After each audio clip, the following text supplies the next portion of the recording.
मित्रों, भगवान बुद्ध के जीवन काल की एक घटना पर आज हम प्रकाश डालेंगे।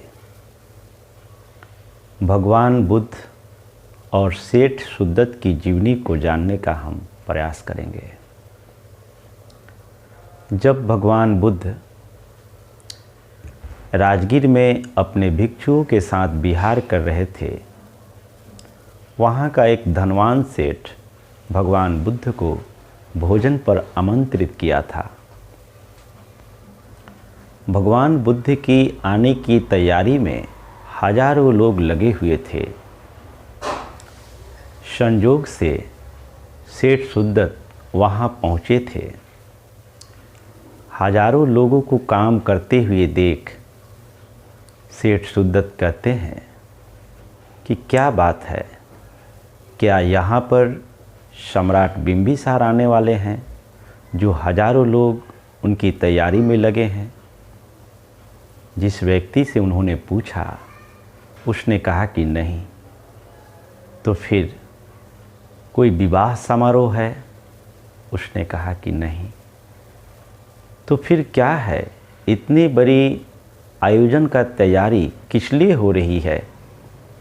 उस व्यक्ति ने कहा, कल यहाँ पर भगवान बुद्ध अपने 10,000 भिक्षुओं के साथ भोजन पर आने वाले हैं, जो कि सम्यक संबुद्ध हो चुके हैं। सम्यक संबुद्ध की बात को सुनकर सेठ सुदत्त के मन में बहुत उत्सुकता हुई और उन्होंने कहा कि क्या कहा तुमने? उस व्यक्ति ने कहा कि सम्यक संबुद्ध कल यहाँ आने वाले हैं। उस बात को सेठ सुदत्त तीसरी बार बोले कि तुम्हें पता है क्या कह रहे हो, सम्यक संबुद्ध? उसने कहा कि हाँ भाई, सम्यक संबुद्ध ही यहाँ आने वाले हैं। सेठ के मन में बेहद खुशी हुई, क्योंकि उसे पता था कि युगों युगों में कोई एक सम्यक संबुद्ध होता है। अनेक कल्प के बीतने के बाद कोई सम्यक संबुद्ध इस धरा पर अवतरित होते हैं। तो बेहद खुश हुआ और भगवान बुद्ध की आने की प्रतीक्षा करने लगा। दूसरे दिन भगवान बुद्ध अपने 10,000 भिक्षुओं के साथ उस स्थान पर पधारे। भोजन के उपरांत उन्होंने धर्म देशना आरंभ की। धर्म देशना को सुनते सुनते ही सुदत्त श्रोतापन की अवस्था को प्राप्त कर गए। उन्होंने इतने पुण्य का कार्य किया था, जिसके कारण श्रोतापन की अवस्था को प्राप्त किए। वह बहुत भाव विभोर हुए, भगवान बुद्ध के पास हाथ जोड़कर विनती करते हैं कि भगवान, मेरा सौभाग्य है कि आपसे दर्शन हुआ। कृपया कर आपसे मैं एक विनती करता हूँ कि मेरे श्रावस्ती में भी बहुत से दुखियारे लोग हैं। कृपया कर आप वहाँ चलने का प्रयास करें। सुदत्त के द्वारा की गई विनती से भगवान प्रभावित हुए और वह मुस्कुराए।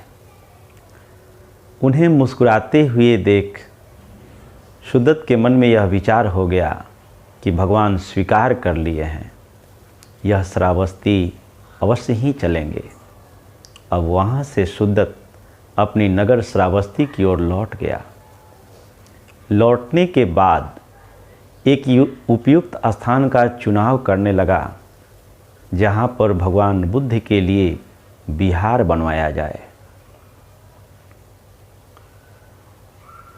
ढूंढते ढूंढते उसे एक सुंदर बगीचा दिखाई दिया। जिस बगीचे को देखकर सुदत्त विचार करते हैं कि यह बगीचा भगवान बुद्ध के लिए बहुत ही उपयुक्त होगा। उस बगीचे के बारे में वह पता करवाते हैं कि यह बगीचा किसका है। तो लोग बताते हैं कि यह बगीचा यहाँ के राजकुमार जेत का है।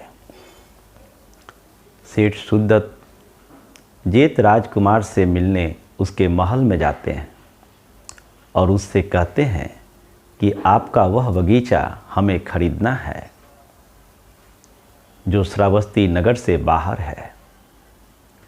जेत राजकुमार वह बगीचा अपने आमोद प्रमोद के लिए बनवाया था। उसे बेचने की कोई आवश्यकता न थी, इसलिए उसने कहा कि मैं यहाँ का राजा हूँ और मुझे बगीचा बेचने की क्या ज़रूरत, मुझे बगीचा नहीं बेचना है।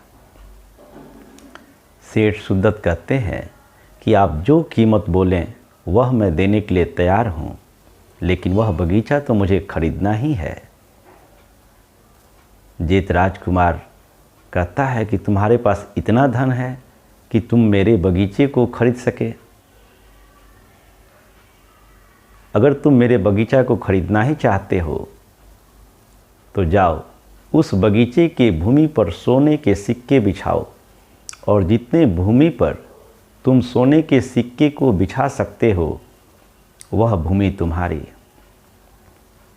सेठ सुदत्त इस प्रस्ताव को स्वीकार कर लेते हैं और वहाँ से चले जाते हैं।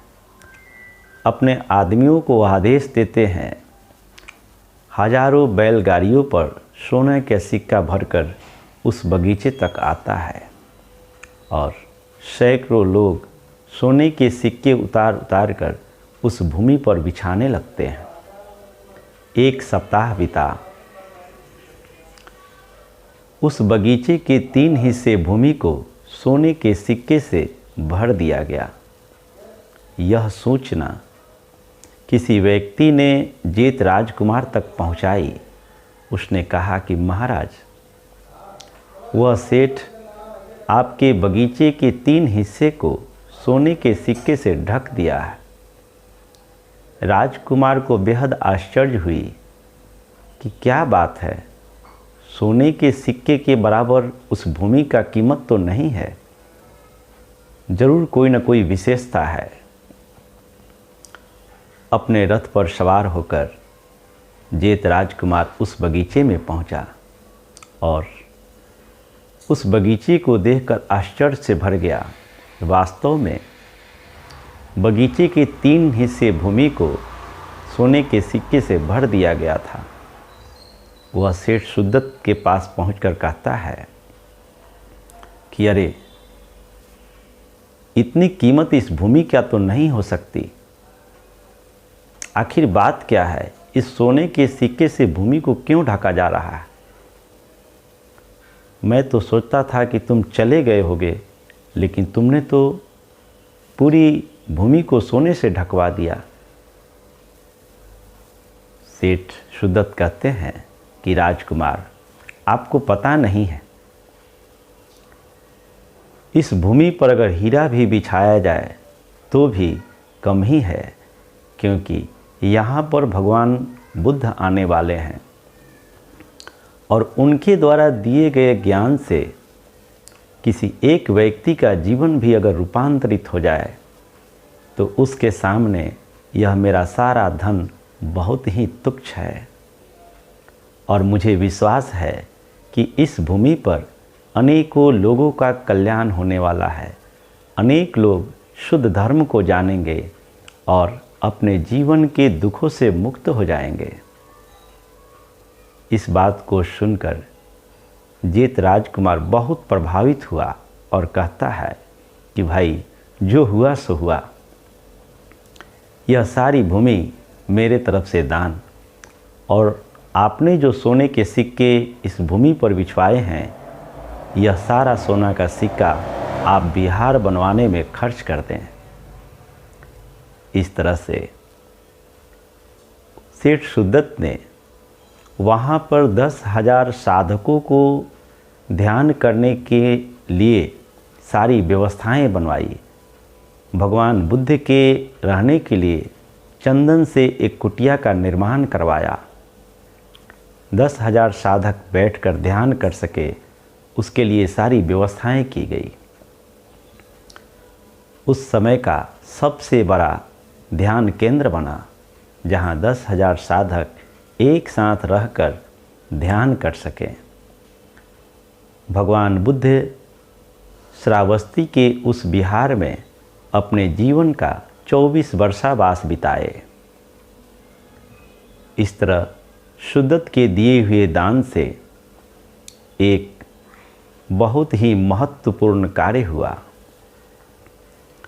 शुद्धत, जो कि अनाथ पिंडक के नाम से भी जाने जाते थे, कहा जाता है कि उन्होंने अपने नगर और गांवों में कई ऐसे लोगों को देखभाल में लगाया था कि पता करना रात्रि के समय कोई भूखा न सोए। जो कोई भूखा सोता था उसके द्वारा उसके लिए अन्न की व्यवस्था की जाती थी और इस कारण से उनका नाम अनाथ पिंडक पड़ गया था। अनाथ पिंडक को भगवान बुद्ध दानियों को अग्रज कहे। दानियों में सबसे श्रेष्ठ अनाथ पिंडक थे। एक बार अनाथ पिंडक के मन में विचार आया कि जब भगवान बुद्ध यहाँ नहीं रहते हैं तो उनकी याद के लिए उन्होंने उस विहार के मुख्य द्वार पर अपने हाथों से एक पीपल का वृक्ष लगाया। मित्रों, कहा जाता है कि वह पीपल का वृक्ष आज भी वहाँ मौजूद है। श्रावस्ती में गंधकुटी के पास में जो पीपल का वृक्ष है, वह वृक्ष अनाथ पिंडक के द्वारा ही लगाया गया था, जो कि आज भी मौजूद है और बड़े श्रद्धा के साथ वहाँ पर भिक्षु उसका परिक्रमा करते हैं। तो मित्रों, मानव जीवन में दान का बहुत बड़ा महत्व है, लेकिन भगवान बुद्ध कहते हैं कि सब दानं धम्म दानं जिनाति। सारे दानों में धर्म का दान सबसे श्रेष्ठ है। अगर संभव हो सके तो हमें धर्म के कार्यों में सहायक बनना आवश्यक है। दान हम 3 प्रकार से करते हैं: धन से, तन से, मन से। हम जिसके लिए सामर्थ्य हो वह दान आवश्यक है। कोई ज़रूरी नहीं है कि केवल धन का दान ही दान है, लेकिन जो सामर्थ्य हो हमारे पास उसके अनुसार धर्म के कार्यों में सहायक बनना, यही धर्म का दान है। मित्रों, इन्हीं शब्दों के साथ आज की वाणी को विराम देंगे। आप सबका मंगल हो, सबका कल्याण हो, सबका भला हो।